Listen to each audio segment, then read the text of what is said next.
Hello everyone, this side Rahul Mukherjee. So let's get back to the markets. तो हम आज Nifty 50 के एनालिसिस की बात करेंगे।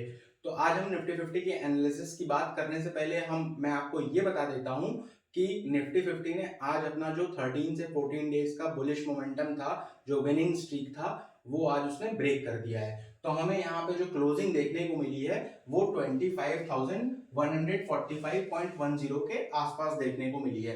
तो कोई बहुत ज्यादा डाउनसाइड का मूवमेंट नहीं आया है, सिर्फ 53 पॉइंट का डाउनसाइड का मूवमेंट पे क्लोजिंग मिली है। तो ज्यादा इतना कोई प्रॉब्लम की बात नहीं है, बट हाँ, विनिंग स्ट्रिक टूट गया है। तो हम यहाँ पे ये कह सकते हैं कि ये थोड़ा सा एक बियरिश बायसनेस का संकेत हमें मिला है आज के मूव से। तो हम आने वाले ट्रेडिंग सेशंस में क्या पॉसिबिलिटीज और प्रोबेबिलिटीज हो सकती हैं उसकी बात कर लेते हैं। तो उसकी बात करेंगे तो हमें सपोर्ट और रेजिस्टेंस, जो कि टेक्निकल एनालिसिस का बहुत इंपॉर्टेंट पार्ट होता है, तो उसकी बात कर लेते हैं। तो निफ्टी 50 को अभी फॉर द टाइम बिंग जो सपोर्ट लेवल है 25,000 से 24,900 पे मिला हुआ है। तो ये सपोर्ट लेवल पे ये बाइंग लेवल है। यहाँ पे तक निफ्टी आता है और सपोर्ट मिलता है इसको अच्छा खासा, तो निफ्टी 50 सस्टेन कर जाएगा, फिर से ये ऊपर चला जाएगा। लेकिन ये सपोर्ट लेवल अगर ब्रीच होता है डाउन साइड की तरफ, बियरिश की तरफ, तो बियरिश मूवमेंट अगर होता है, ब्रेकडाउन होता है अगर, तो यहां से हमें एक पोटेंशियल डाउनसाइड दिखेगा। पोटेंशियल डाउनसाइड जो यहां मैंने लिखा हुआ है, पोटेंशियल डाउनसाइड 24,800 से लेकर 24,850 तक का हम डाउनसाइड मूवमेंट आने वाले समय में निफ्टी 50 में देख सकते हैं, प्रोवाइडेड ये हमारा सपोर्ट लेवल ब्रीच होना चाहिए। उसके बाद हम बात कर लेते हैं किसकी, रेजिस्टेंस लेवल्स की।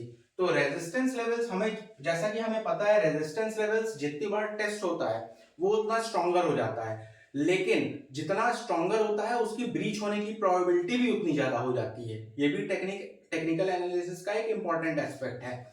तो 24,250 से लेके 25,250 से लेके 25,350 का हमारा जो रेजिस्टेंस लेवल है, तो यहां से अगर यहाँ पे ब्रेकआउट होता है, यहाँ पे अगर ब्रेकआउट होता है तो हम पोटेंशियल अपसाइड जो है वो कहां तक देख सकते हैं, पोटेंशियल अपसाइड हम देख सकते हैं 25,400 से लेके 25,450 तक।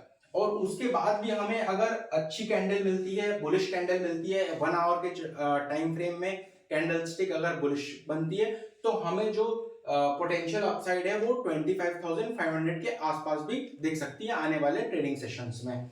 उसके बाद हम बात कर लेते हैं एफआईआई और डीआईआई के डेटा की। एफआईआई का मतलब फॉरेन इंस्टीट्यूशनल इन्वेस्टर्स। तो आज जैसा कि मार्केट में मूवमेंट हुआ, तो हम आज जो डेटा हमें निकल के आया है, तो यहाँ पे हमें ये देखने को मिला है कि एफआईआईज ने क्या किया है, नेट में सेलिंग किया है। सेलिंग कितने का किया है, -688.69 करोड़ के आसपास की नेट में सेलिंग हुई है।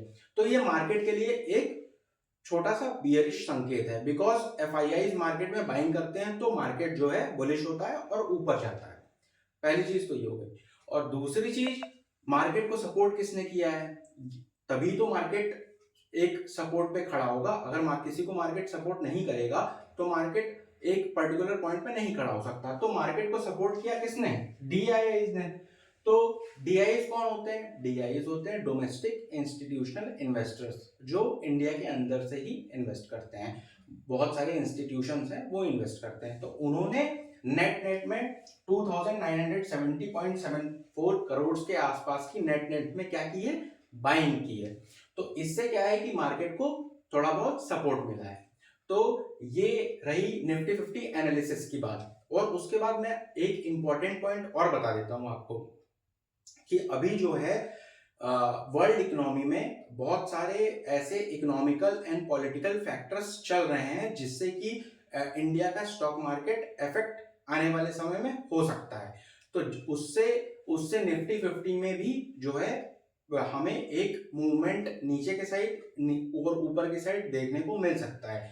तो अगर हम इकोनॉमी की बात करें तो जो इकोनॉमिकल फैक्टर्स हैं वो यूएस रिसेशन से भी कंसर्न्ड है, और यूक्रेन और रशिया के वार से भी कंसर्न है, और जो है इजराइल और हमास के वार से भी कंसर्न है, और भी बहुत सारे फैक्टर्स हैं। और हम पॉलिटिकल फैक्टर्स की तो बात कर लिए हैं। अब अगर हम इंडिया में अपने इकोनॉमिकल डेटा की बात करें तो बहुत सारे डेटा आने वाले समय में रिलीज होंगे, तो उससे भी निफ्टी 50 में फर्क पड़ेगा, तो हमें मार्केट में फर्क देखने को मिलेगा आने वाले समय में। तो इसी के साथ मैं आपका वीडियो जो है एंड करता हूं, लेकिन उससे पहले एक और चीज आपको इंपॉर्टेंट बात बता देता हूं कि आने वाले ट्रेडिंग सेशंस में जो इंपॉर्टेंट चीज है कि यहाँ पे अभी फिर से जो है एक कंसोलिडेशन हो सकता है। यहाँ पे एक यहाँ पे कंसोलिडेशन या फिर हम कह सकते हैं range bound movement, range bound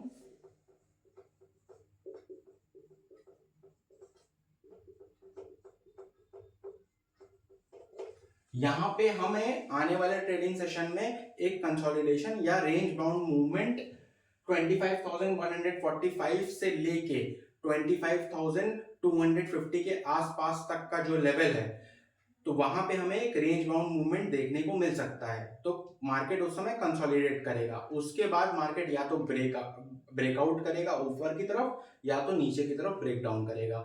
that depends upon the data.